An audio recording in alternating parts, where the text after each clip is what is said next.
속성의 복음 6번째 시간입니다. 편재성, 임재의 종류는 다르다라는 제목으로 하나님 말씀 증거하겠습니다. 하나님이 어디에나 계시다 그래서 옴니프레젠스라고 하거든요. 그래서 하나님은 어느 곳에나 계신 분이다. 편재성이 어떤 뜻인지 우리 살피는 시간 갖도록 하겠습니다. 세 가지로 나눠서 보겠습니다. 첫째로 살필 것은 편재성의 이해입니다. 오늘 말씀 쭉 읽어봤는데 핵심은 뭐냐면 사망의 음침한 골짜기로 다닐지라도, 그렇죠? 내가 어디를 가든지 주님이 나와 함께 하시기 때문에 나와 두려움이 없다. 1절부터 한번 보십시오. 여호와는 나의 목자시니 내게 부족함이 없으리로다. 그가 나를 푸른 풀밭에 누이시며 쉴만한 물가로 인도하시는도다. 내가 사망의 음침한 골짜기로 다닐지라도 해를 두려워하지 않을 것은 주께서 나와 함께 하심이라. 주의 지팡이와 막대기가 나를 안위하시나이다. 하나님은 어떻게 함께 하시는가, 이게 중요한데, 하나님은 공간의 제약을 받지 않으시는 분이라는 것입니다. 그래서 하나님을 피할 수가 없어요. 엄마는 피할 수 있습니다. 문 닫고 들어가면 돼요. 그래서 요즘은 대치동에서는 이제 다른 걸 한대요. 엄마를 피해서 문 닫고 들어가니까 문짝을 떼버린대. 문짝을. 여러분도 내 자녀를 너무 사랑한다 그러면, 저도 어느 순간이 되면 얼룩방으로 옮기려고. 우리 가정이 너무 가난해졌어. 제 두 아들과 딸도 내 품을 자꾸 떠나려고 할 거 아니에요. 그러면 어떻게 하겠어? 물리적인 거리를 좁히는 수밖에 없지. 어떡하냐? 우리 교회가 어렵다. 우리 빚더미 앉았다. 원룸방으로 들어가야 되는데 한 매트에서 그냥 넷이 자는 걸로. 방이 없게 그냥 원통으로 그냥 살면 가까워질 수 있죠. 그래서 사람은 어떻게든 이렇게 피할 수 있는데 하나님은 피할 수가 없다. 그래서 사람은 그 존재라는 게 어느 공간을 점유하고 있어야 돼요. 그래서 제가 지금 교회에 왔지 않습니까? 집에는 제가 없죠. 그렇죠? 제가 집에 가면 교회에 목사님이 없다. 그래서 공간에 대한 제약을 받으며 살아가는 게 사람입니다. 그런데 하나님은 어디에 하나 계신다. 이게 그 사람과 다른 게 뭐냐? 공간의 제약을 받지 않으시는 분이다.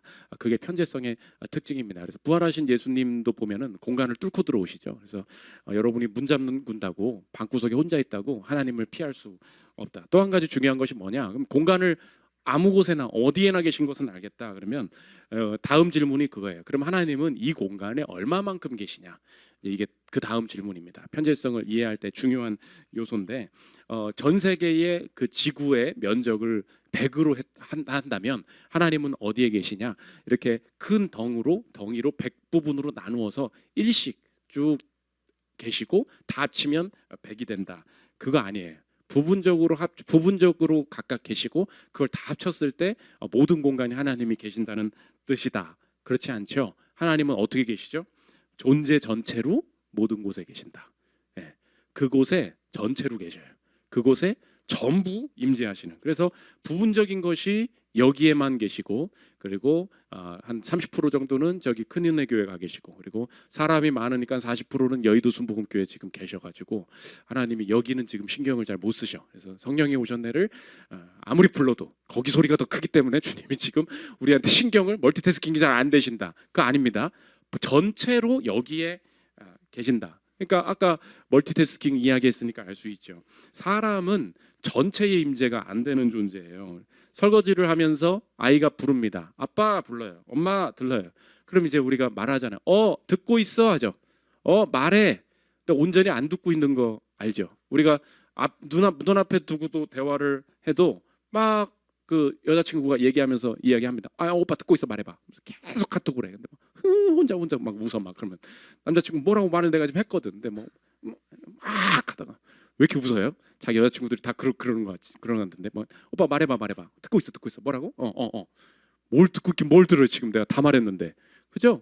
임재가 아닌 거죠. 그거는. 그러니까 사람은 그곳에 전부 그 임재하는 것이 불가능한데, 하나님은 여기엔 덜 계시고 저기 계신 분이 아니다. 그래서 모든 곳에 전체로 임재하시는 분이다. 이게 편재성의 중요한 핵심이 된다는 것입니다. 그래서 하나님을 이해할 때 사람들이 이 구약 성경에 보면 옛날 사람들이 잘못 이해했어요. 아람 왕이 와서 싸우는데 이스라엘의 신 있지 않냐? 걔네들 평지로 불러 모아. 그래서 평지로 불러 모아. 왜요? 이스라엘의 신은 어디? 그러니까 그때 당시의 신관은 뭐였냐면 지역을 점유하고 있다. 어떤 특정한 지역을 점유하고 있어서 그 지역을 이탈하면 우리가 승기를 잡을 수 있다. 근데 이 아람의 민족 입장에서 볼 때 하나님은 어떤 존재냐? 산의 신이라는 거예요. 산의 신. 그 근거가 나오는데 열왕기상 20장 23절 보십시오. 아람 왕의 신하들이 왕께 아뢰되 그들의 신은 사내시름으로 그들이 우리보다 강하였거니와 우리가 만일 평지에서 그들과 싸우면 반드시 그들보다 강할지라. 그러니까 신은 어떤 존재일 수밖에 없어요. 각각의 지배 영역을 가지고 있을 수밖에 없다. 그래서 뭐 그리스 로마 신화도 다 그렇지 않습니까? 뭐 바다의 신이 있고 하늘의 신이 있고, 그래서 한 곳에 임재했으면 다른 곳에 임재가 적어지거나 부분이거나 불가능하다. 하나님은 그렇지 않다. 전부로서 모든 곳에 계신다. 그리고 공간의 제약을 받지 않으신다. 이게 편재성의 핵심이 된다는 것입니다. 그래서 이제 이 다음 그 논의로 들어가야 될 때 그러면 이제 생각을 해봐야 되는 거예요. 그 하나님이 내가 생각한 거기도 계시는 거야? 이제 그 생각을 해야 되는데, 그 생각을 이제 이렇게 질문을 던져보면 돼요. 스티븐 차녹이라는 청교도가 이렇게 정리를 했습니다. 이어서 들어보십시오. 하나님은 하늘에 계시듯이 하나님은 모든 천사들과 함께 계시다. 그 다음 봐요. 하나님은 지옥에 계시듯이 하나님은 모든 악한 영과 함께 계시다. 하나님이 땅과 바다에 계시듯이 하나님은 이곳에 살고 있는 모든 피조물과 함께 계시다. 하나님이 어디 계시대요? 하늘에 계시다. 뭐 이거 오케이. 근데 하나님은 그다음 뭐래요? 지옥에 계시다. 이게 말 되나? 지옥은 어떤 곳이에요? 하나님이 안 계신 곳. 그렇죠? 그렇기 때문에 거기 있는 사람들은 멸망할 수밖에 없는 거. 그렇잖아요. 근데 오늘 편제의 속성은 뭐라 그랬어요? 모든 곳에 전부로 계신다. 그래서 오늘 스티븐 차녹이 뭐라 그래요? 하나님은 지옥에 계신다. 이거 맞아요? 틀려요? 맞다. 이렇게 말해야 되는 거예요. 하나님이 지옥에 계십니까? 맞아요. 하나님이 악한 사람, 악한 영과도, 악한 영에게도 하나님이 함께 하고 계십니까? 온전히 임재하고 계십니까? 맞다는 거예요. 우리가 어떻게 정리를 해야 되냐? 하나님의 본질은 어디에나 계셔요. 100%로. 하나님의 본질은 100% 전체로 어디에나 계시다. 문제는 여기서 달라지기 시작한다는 것입니다. 그러면 하나님은 어떤 영역에서 누군가한테 어떤 장소에서 임재하실 때 어떤 특정한 사람과 특정한 장소에서 특별한 방식으로 다르게 임재하실 수 있습니까? 맞죠. 그러니까 지옥은 하나님의 임재가 있어요. 근데 하나님의 어떤 임재가 있는 거예요? 심판의 임재가 있는 거죠. 그래서 오늘 제목과 같아요. 임재는 종류가 다르다는 거예요. 하나님의 본질이 언제나 모든 곳에 전체로 임재하신다. 이거 맞는 말이에요. 그래서 지옥에도 하나님이 계신다. 맞아요.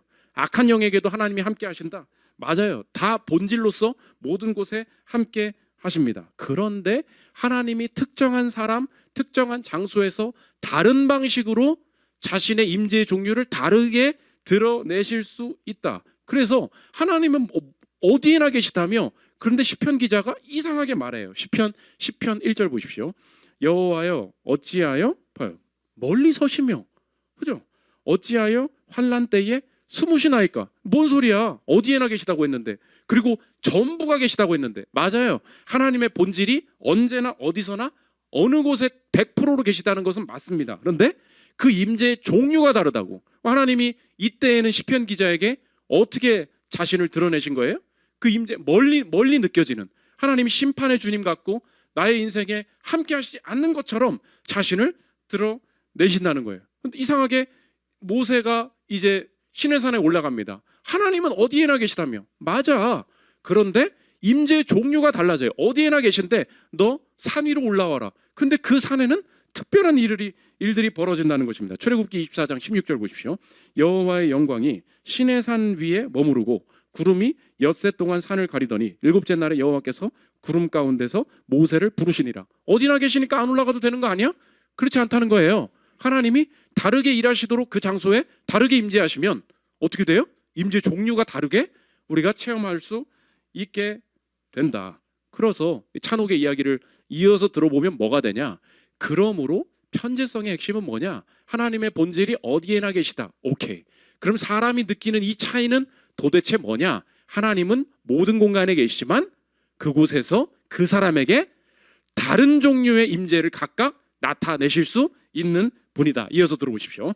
그러나 이런 표현들을 하나님의 본질이 우리와 멀리 있다거나 가까이 있다는 뜻으로 이해해서는 안 된다. 하나님의 본질은 모든 사람과 사물에게 동등하게 가까이 있기 때문이다. 이건 맞아요. 그런데 다만 하나님의 임재가 다른 특별한 방식으로 나타난다는 뜻으로 이해해야 한다. 하나님은 특별한 은혜를 통해 의로운 인간 안에 거하신다. 맞죠? 그리고 이런 특별한 역사하심에 대해 악인들에게서 멀리 계시다. 이제 이해가 되죠? 악인들에게 함께 있는 거 맞아요. 근데 그들에게는 어떤 방식으로 함께 계세요? 멀리 계시는 것처럼 느껴지는 방식으로. 그래서 사울 왕의 이야기를 하면서 이야기합니다. 사울 왕이 하나님이랑 함께 하셨죠. 늘 함께 하시는 하나님 아니야? 하나님의 말씀에 순종하지 않자 순간적으로 어떤 일이 벌어지느냐. 이어서 들어보십시오. 여호와의 영이 사울에게서 떠나고, 이게 임재의 종류가 달라진다는 거예요. 이 말씀은 곧 다스리시는 영이 떠나셨다는 뜻이다. 하나님은 어느 면에서는 우리와 멀리 계실 수 있다. 그러나 다른 면에서는 우리와 가까이 계실 수 있다. 하나님이 공의의 진노의 얼굴로 우리를 대하실 때는 우리를 떠나신다고 말하고, 하나님이 자비의 품으로 우리를 감싸주실 때는 우리를 찾아오신다고 말한다. 그러나 하나님의 본질의 관점에서 볼 때는 두 섭리 모두 우리에게 동등하게 임재해 계신 것이다. 그렇죠? 우리에게 적용하면 무엇입니까?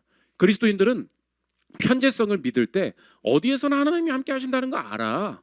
그 무서운 말이라는 거예요. 우리의 적용은 뭐예요? 다른 종류의 임재를 추구해야 한다는 것입니다. 이 편재성을 너무 쉽게 보는 거예요. 어딜 가나 하나님이 함께 하시지 뭐. 아유 엄마 그 기도 안 해도 돼요. 어차피 하나님은 어딜 가나 임마누엘, 따라해보라고. 임마누엘, 하나님이 우리와 함께 하신다. 언제나 함께 하신다고 약속해 주셨어. 놓치고 있는 게 뭐예요? 맞아, 어디에나 함께 하시지. 근데 어떤 방식으로 함께 하시는지에 대해서는 하나님 마음이라는 거예요. 그걸 내가 주관할 수 있는 게 아니야. 그걸 내가 쉽게 통제할 수 있다고 생각하면 안 돼. 임재의 종류는 다른 거야. 거기서부터 내가 어느 장소에 있느냐, 누굴 만나느냐, 어떻게 준비되느냐, 이것들이 천차만별의 차이를 만들어낼 수 있구나. 그래서 이 어디에나 계시다는 이 교리를 다시 해야 되는 게, 이거 너무 쉽게 생각하시는 분들이 있다면 종류를 몰랐던 거예요. 어디에나 함께 하십니다. 다른 종류로 함께 하세요. 여러분이 지금 하나님이 우리 가정을 향해 비치고 계신 그 하나님이 나타내시는 임재의 방식은 뭐예요? 심판과 진노. 그것도 임재예요. 멀리 계시는 느낌. 근데 어느 순간 하나님이 다가오세요. 바로 앞에 계신 것 같아요. 정말 두려움이 없어요. 막 하나님이 막 그렇게 임재하시는 거.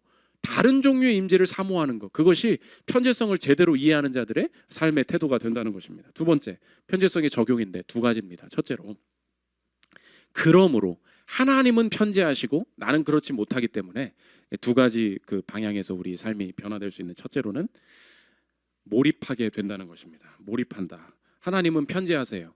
그럼 사람은 어때요? 편재하지 못하죠. 그걸 인지해야 된다는 거예요. 그런데 사람이 하나님 되고자 한다. 이 편재성의 관점에서 그럼 뭐 하고 싶어 하는 거예요?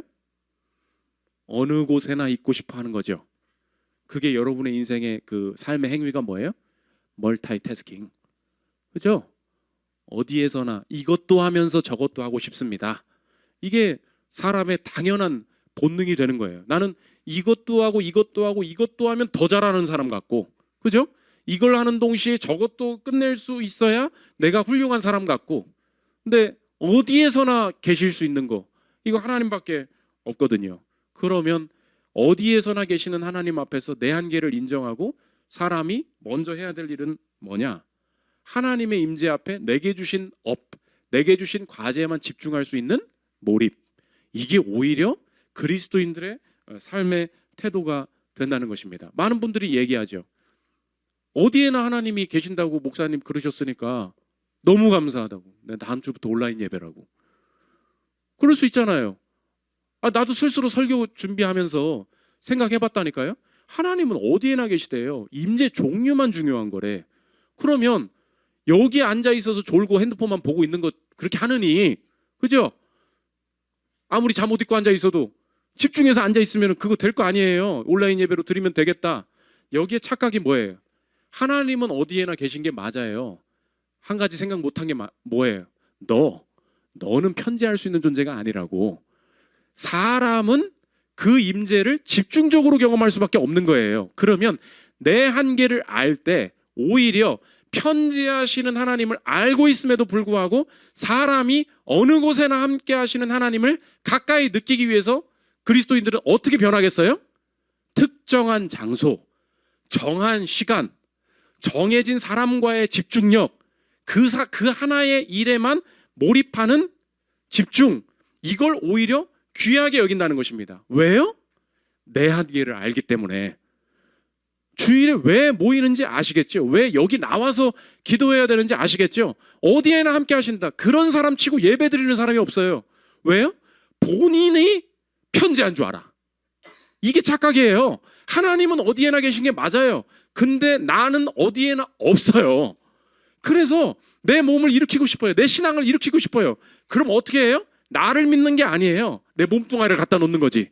그냥 저녁 예배에도 갖다 놓고 기도하는 데도 갖다 놓고. 왜요? 그 공간 자체가 신비해서 그런 거예요. 이 공간, 여기 밖에 로비 나가면, 로비 밖에서 예배드리는 저 안내팀들은 음제가 적어. 들어오기만 하면 막 뭐가 있고. 그런 거 아니에요. 그런데 이 자리에 들어오는 이 행위 자체가 뭐예요? 하나님 앞에만, 그 임재에만 나를 집중하겠습니다라는 장소의 헌신이 있는 거라고. 그러면 이 몰입이 신앙뿐만이 아니라 내 삶에도 나타날 수 있죠.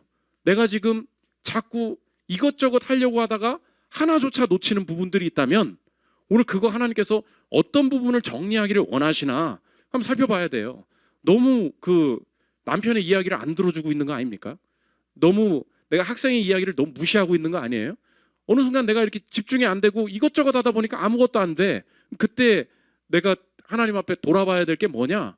어디에나 계시는 하나님, 어디에서나 하나님 원하시는 일만 할 수 있도록 나는 어떻게 돼요? 몰입하게 하여 주옵소서.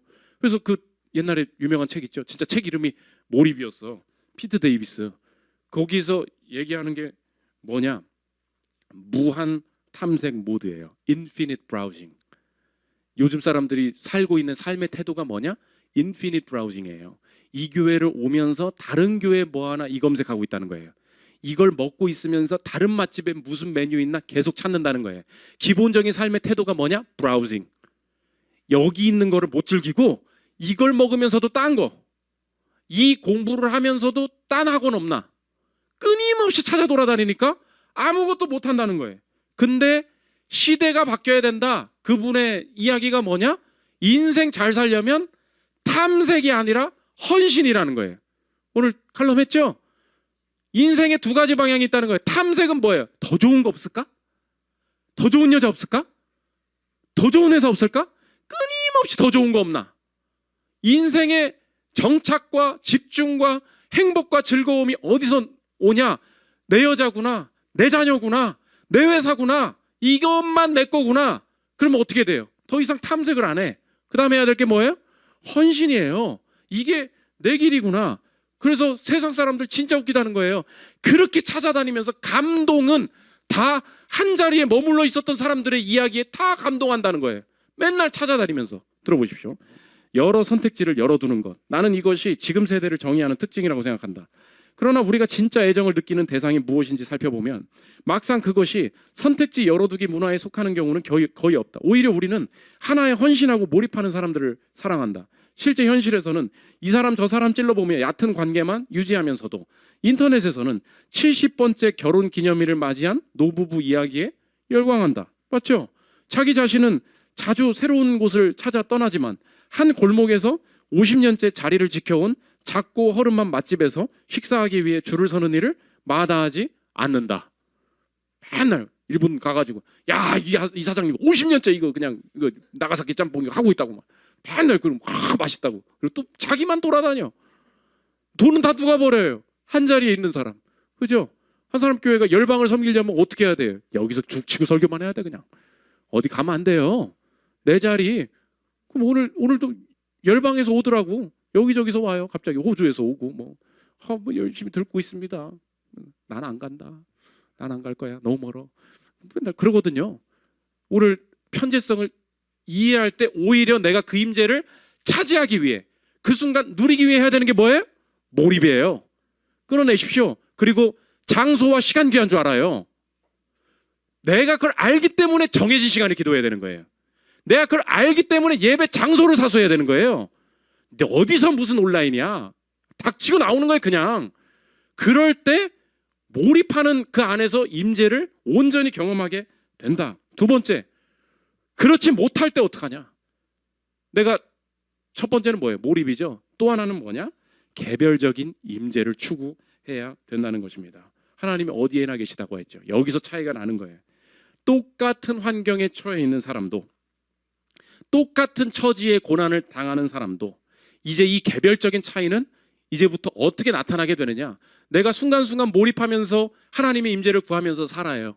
그런데 누구도 피할 수 없는 상황과 이 내가 하나님 앞에 집중할 수 없는 상황들을 막 맞닥뜨리게 됩니다. 그때 어떻게 개별적인 차이가 나냐? 그게 개별적인 임재의 차이라는 거예요. 오늘 시편 기자들을 몇 번 볼 텐데 그 뭐라 그러냐면 하나님이 이상하게 나한테만 다른 마음 주셨다는 거예요. 근데 지금 내 마음의 지금 상태가 어떠냐면 내가 누가 돈 가지고 있고 곡식이 다 채워져 있는 것처럼 내가 지금 마음이 이상해. 이 정도로 내가 지금 자신 있어. 시편 4편 7절 보십시오. 주께서 내 마음에 두신 기쁨은 그들의 곡식과 새 포도주가 풍성할 때보다 더하니이다. 이거 뭐예요? 이걸 임재라고 하는 거예요. 아니 곡식과 새 포도주가 없는데 어떻게 주께서 내 마음에 기쁨을 두셨냐? 이걸 한 단어로 교회에서 설명하는 거 그게 뭐예요? Presence. Presence of God. 하나님의 임재다. 그거밖에 없다는 거예요. 하나님이 지금 이 사람한테는 어떤 방식으로 자신을 드러내시고 인지해 주신 거예요? 이게 지금 내가 창고 가득 채워진 것처럼 내 마음에 내 지금 상황이 아무것도 없는데 이상해. 마음에 임재로 채워지는 경험을 하게 되어서 여러분의 인생에 하나님이 실제적인 간접적인 것들로 여러분의 인생을 채우셔서 여러분에게 기쁨 주시는 경우가 있습니다. 하나님한테 간구했는데 자녀를 주셨어요. 하나님한테 간구했는데 승진을 주셨어요. 하나님이 내게 건강을 주셨어요. 근데 이게 하나님께로부터 온 것을 알기 때문에 내가 되게 기뻐요. 착각이 뭐예요? 그게 없는 부분이 있어요. 그럼 내 인생에 뭐가 없다고 생각하죠? 하나님의 도우심이 없다고 생각해요. 부재예요, 부재. 하나님이 그 부분 왜 남겨두셨어요? 거긴 임재로 채우시려고. 거기는 어떻게 채우시겠다는 거예요? 직접이에요, 직접. 여러분의 부재한 부분들 있잖아요. 다른 사람들과 비교했을 때 우리 가정이나 내 삶에 지금 채워지지 않은 영역이 있죠. 절대 그것 때문에 기죽지 마십시오. 하나님이 그걸 통해서 하실 일은 뭐냐? 너 이거 없다고 생각하지? 나는 여기 그럼 하나님 내가 이거 없는데 어떻게 통과해요? 넌 통과해. 어떻게 해요? 그때 필요한 임재. 내가 너한테 직접 나를 보여주는 일들을 내가 너한테 행하면서 너가 이 파도를 건너가게 만들어 주리라. 이게 하나님이 주시는 선물, 약속이 된다는 것입니다. 바울이 옥에 갇혔죠? 옥에 갇혔는데 오문을 못 열었다는 거예요. 근데 다른 문을 열었다. 이게 임재였다. 찬옥의 이야기입니다. 이어서 들어보십시오. 바울이 감옥 안에 갇혀 있거나 법정에 끌려 나왔을 때 채찍에 맞아 온몸이 찢어지거나 쇠사슬에 매여 있을 때 어떤 자였는가? 이때 바울은 가장 큰 기적들을 보여주었고 재판장들을 두려움에 떨게 만들었다. 그리고 감옥의 문을 깨뜨리지는 않았지만 봐요, 멋지죠? 간수의 마음을 깨뜨리는 놀라운 일을 행했다. 하나님의 백성의 고난 속에서 하나님의 임재는 이토록 강력하다. 이 임재는 다른 모든 위로를 능가한다. 하나님의 임재는 탐욕 어린 인간에게 곡식더미나 포도주 저장고가 주는 기쁨보다 더 가치 있는 것이다. 병사들이 반란을 일으켰을 때 다윗에게 힘과 용기를 주었던 것이 바로 이 임재였다. 그래서 이 임재를 선물로 주시기 위해서 하나님께서 사랑하는 신자들에게 꼭 통과하게 하시는 과정이 뭐겠어요? 세상적으로 채워지지 않는 상황들을 꼭 허락하신다는 것입니다. 적용이 뭐예요? 실제적으로 하나님의 임재를 누리기를 원한다고, 경험하기를 원한다고 사모하는 마음을 가지고 임재 자체를 두고 간구하십시오. 여러분 여기서 포기하면 안 돼요. 신앙생활이 설교를 정보로, 데이터로, 그리고 지적으로 받아들이는 선에서 그치게 되는 경우가 거의 한 80%입니다. 왜냐하면 내 스스로 하나님을 사모하게 만드는 그 열정을 이 신앙생활의 여러 여정 가운데 마귀가 다 꺼뜨리거든요. 그리고 그냥 가끔 찬양해도 아무튼간 내가 신앙생활 유지하고 하면서 살 수는 있거든요. 근데 하나님이 어느 순간에 단순한 그 세상적인 것들로는 나를 만족하지 않게, 그리고 세상적인 거를 할 때는, 그리고 평범한 것을 할 때는 이렇게 지칠 때 있잖아요. 그 목회자도 마찬가지거든요. 거기서 포기하지 마십시오. 거기서 사람이 어떻게 가는지 알아요? 그냥 그 매너리즘 빠진 신앙생활을 계속하거나 세상적인 자극을 더 추구하게 됩니다. 여러분 오늘 꼭 명심하세요. G.K. 체스터턴이 그 얘기했죠. 창녀촌의 문을 두드리고 있는 사람은 모두가 하나님 찾고 있는 거라 그랬어요. 그 갈망이 내가 왜 이렇게 이 세상적인 것을 못 끊지? 그렇게 생각하지 말아요. 내 안에 어마어마한 갈망이 있는 거야. 하나님으로 채워지지 않고서는 도저히 이게 감당이 안 되는 사람의 영혼이 그렇게 큰 거예요. 그럴 때 오늘 뭐 인생이 재미가 없고 이거 뭐지 이거? 그럴 때 있잖아요. 그리고 도저히 이 자극이 끊어지지 않을 때, 그리고 이 우울을 벗어나지 못할 것 같을 때, 그리고 이 지지부진한 이 답답함이 계속 지속될 때, 그 하나님이 직접 임재하시는 것만을 사모하면서 계속 그분만 구해 보십시오. 그때 하나님께서 채우시는 일이 있다. 저도 가끔 그런 것들을 경험하거든요. 목사로서도 꽉 막혀 있을 때, 그리고 어떤 내 염려들을 이렇게 떼어놓으려고 할 때 그 염려의 싸움이 계속 있어요. 계속 맴돌아. 그게 막 몇 개월 갈 때도 있어요. 그러다가 하나님 구하면서 하나님이 어느 순간 팍 풀어주실 때 있잖아요. 제가 실제로 느낀 거예요. 그냥 길을 가다가 그냥 식은땀이 확 나요. 너 이거 넘어갔다. 내가 너와 함께 할 거야. 나 이거 이겼다. 그냥 하나님이 이 과정 견디게 하셨구나. 그냥 모든 사람들은 몰라 내가 지금 뭐 하는지. 내가 지금 길을 걷고 있다니까요. 근데 늘 되뇌이던 이런 걱정들, 이런 것들이 쫙 지나가면서 하나님이 내가 이 부분 완전히 알고 있었어. 내가 널 연단했던 거야. 내가 널 온전히 붙들고 있어. 하나님이 깨닫게 하실 때 오는 그 임재의 희열 있잖아요. 이거 못 바꿔요. 못 바꿔. 여러분 지금 저 목사가 뭔 소리 하는 거예요? 자꾸 이렇게 쳐다보는 것 같은데, 그러지 말고 임재 자체로 하나님 함께 해주세요. 하나님 경험하기를 원합니다. 하나님 이 부분 하나님과 함께 뛰어넘기를 원합니다. 하나님 이거 재미없는 거 아시죠? 이 재미없는 일상 가운데 하나님으로 채워주심으로 말미암아 내 인생 완전 변하기를 원합니다. 하나님 그 뭔지 모르겠는데 아무튼 당신이 함께 해달라고, 아무튼 하나님 함께 해달라고, 그 마음 가지고 그냥 1년 내내 기도해 봐요. 평생의 내 인생의 재산이야. 어떻게 교회 다니면서 임재를 경험을 못 해봤대. 그리고 그게 뭔지 모른대. 목회 헛한 거예요. 목회 헛한 거야. 주께서 내 마음에 두신 기쁨은 포도주의 그 곡식 창고의 저장고보다 더하다. 뭔데 그게? 포도주가 낫지. 그렇잖아요. 우리가 지금 계좌가 낫지. 그렇지 않아요. 계좌가 채워질 때도 있지만 그렇지 않을 때 주시는 은혜가 있다. 마지막 세 번째, 편재성의 확신입니다. 그러면 마지막 질문. 어떠한 임재의 종류가 내 삶에 임할 것인지 어떻게 압니까, 목사님? 우리 무섭잖아요. 이번 주도 개판이었잖아요. 그죠? 아주 그냥 내가 내 얼굴 보여주나 봐라. 아주 그냥 너 끝이여 이 자식아. 그런 느낌이 들 때가 있죠. 하나님 전혀 느껴지지 않고 주님도 차단할 만하다. 그죠? 그럴 때 느껴질 때가 있잖아요. 편재성의 확신. 어떠한 종류, 은혜의 임재, 언약의 임재를 내게 보여주실 것을 어떻게 확신하느냐? 그걸 뭐라 그래요? Indwelling of the Spirit. 성령의 내주라 그래요. 주님이 은혜의 얼굴을 언제나 내게 비치실 것을 어떻게 확신하느냐? 너의 인생에는 다른 임재를 비출 것을 내가 직접 보장하겠다. 예수님이 이 땅에 태어나실 때 자기 자신의 이름을 이렇게 명하십니다. 마태복음 1장 23절 보십시오. 보라, 처녀가 잉태하여 아들을 낳을 것이요 그의 이름은 임마누엘이라 하리라 하셨으니 이를 번역한즉 하나님이 우리와 함께 계시다 함이라. 예수의 영이 함께 있는 곳에 어떻게 된대요? 하나님이 우리와 함께 하신다. 왜요?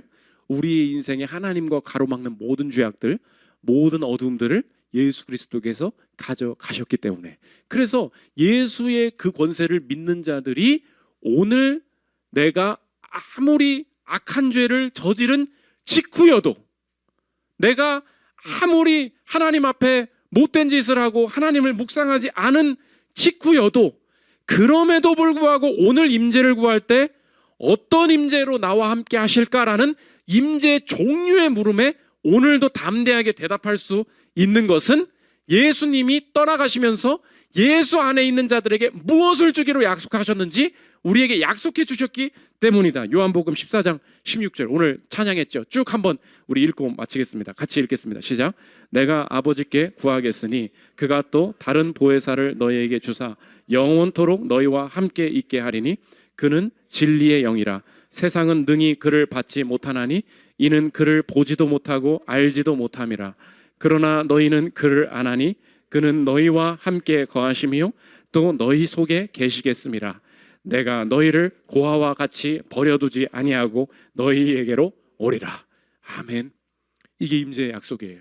오늘 너무 하나님과 멀리 떨어져 있다라고 생각하시는 분 계십니까? 심지어 죄를 짓고 있고 하나님과 떠난 와중에서도 하나님에 대한 인식은 계속 있어서 이 마음이 너무 불편한 분 계십니까? 그때 심지어 죄를 지으면서도 심지어 교회를 떠나면서도 꼭 명심하십시오. 하나님, 이렇게 반대로 가고 있는 내 인생마저 불쌍히 여겨주옵소서. 나와 함께해 주옵소서. 이 절망을 벗어나게 하여 주옵소서. 나에게 즐거움을 주옵소서. 이 중독을 벗어나게 인도하여 주옵소서. 이 염려를 벗어나게 인도하여 주옵소서. 예수님 살려 주옵소서. 나에게 임재하여 주옵소서. 그렇게 계속 기도하십시오. 오늘 찬양했죠. 오늘 별거 아닌 찬양 같은데 주를 찾는 모든 자들이 시편 70편이거든요. 맨 마지막에 뭐라 그래요? 주는 나의 도움, 나를 건지시느니. 그 다음 뭐라 그래요? 여호와여 지체 말고 내게 힘하소서. 그게 가난한 영혼의 고백이에요. 내가 지금 주님이 없어서 미치겠다는 거예요. 지체 말고 내게 임해 주십시오. 주님 떠나니까 내가 지금 난장판입니다. 가난하고 궁핍한 내 마음 가운데 뭐래요? 여호와여 속히 임하소서. 제가 이 찬양할 때 많은 사람들이 어느 곳에서든 이 기쁜 찬양을 하면서 우는 걸 많이 봤어요. 그게 임재예요. 사람들이 아는 거예요. 이 시편의 기자가 내 마음을 지금 얘기하고 있는 거예요. 이건 내 마음인데 내 마음이 얼마나 가난한지 하나님이 하나도 없네. 그래서 하는 게 뭐예요? 하나님으로 채워진 자에게 임재하시는 게 아니라 가난하고 궁핍한 내 마음 가운데 여호와여 속히 임하소서. 임재만 구하겠다는 거예요. 여러분 그 길로 달려가십시오. 그래서 하나님 여러분을 가난하게 만드시는 거예요. 물리적인 가난함뿐만이 아니라 영혼의 갈급함을 만드신다고. 절대 포기하지 마십시오. 사모하는 자에게 좋은 것으로 채워주시는 분이세요. 오늘도 그거 확신하면서 임재의 경험을 충만히 누리고 하나님으로 말미암아 다시 일어서는 인생 되기를 축원합니다. 우리 찬양하고 기도한 시간 갖도록 하겠습니다.